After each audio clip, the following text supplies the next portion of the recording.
కూటమి ప్రభుత్వం రాకతో ఆంధ్రప్రదేశ్లో పెండింగ్ ప్రాజెక్టులు ఒక్కొక్కటి పట్టాలెక్కుతున్నాయి. ఈ క్రమంలోనే ఆంధ్రప్రదేశ్కు జీవనాడి అయిన పోలవరం ప్రాజెక్టుకు సంబంధించి కేంద్ర ప్రభుత్వం అదిరిపోయే గుడ్ న్యూస్ చెప్పింది.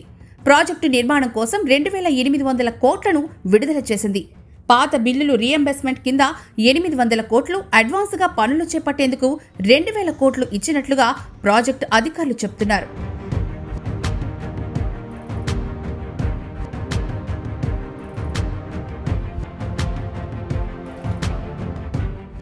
చంద్రబాబు ప్రభుత్వం కొలువు తీరాక పోలవరం ప్రాజెక్టు సాకారం దిశగా అడుగులు వేగంగా పడుతున్నాయి. 30,436 కోట్లతో ప్రాజెక్టు కొత్త డిపిఆర్ను కేంద్ర ప్రభుత్వం నెల రోజుల కిందటే ఆమోదించింది. దీంతో గతంలో ఇచ్చిన నిధులు పోను 12,157 కోట్లు కేంద్రం నుంచి అదనంగా పొందేందుకు వీలు చిక్కింది. తర్వాత రాష్ట్ర ప్రభుత్వం చేసిన ప్రయత్నాలు ఫలించి ఈ నిధులు అడ్వాన్స్గా ఇచ్చేందుకు అంగీకరించింది. ప్రస్తుత ఆర్థిక సంవత్సరంలో 6,000 కోట్లు, వచ్చే ఏడాది 6,157 కోట్లు మంజూరు చేసేందుకు కేంద్రం పచ్చజెండా ఊపింది. అయితే ప్రస్తుత ఆర్థిక సంవత్సరంలోనే 7,000 కోట్ల వరకు అవసరమని పోలవరం అధికారులు చెబుతున్నారు.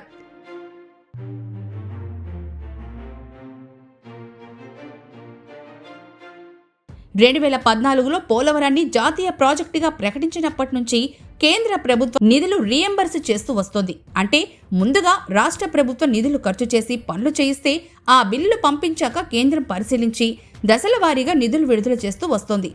జగన్ ప్రభుత్వంలోనూ అడ్వాన్స్గా నిధులు ఇవ్వాలని పదే కోరినా కేంద్రం పట్టించుకోలేదు. అయితే ఆంధ్రప్రదేశ్లో చంద్రబాబు ముఖ్యమంత్రిగా బాధ్యతలు చేపట్టిన తర్వాత అడ్వాన్స్ నిధులు ఇవ్వాలని కోరగా మోదీ సర్కారు అంగీకరించింది. ఈ క్రమంలోనే సోమవారం కీలక ప్రకటన చేసింది.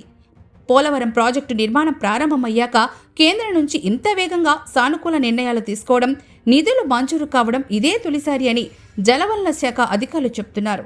ఈ పరిణామంపై కాంట్రాక్టర్లు సంతోషం వ్యక్తం చేస్తున్నారు.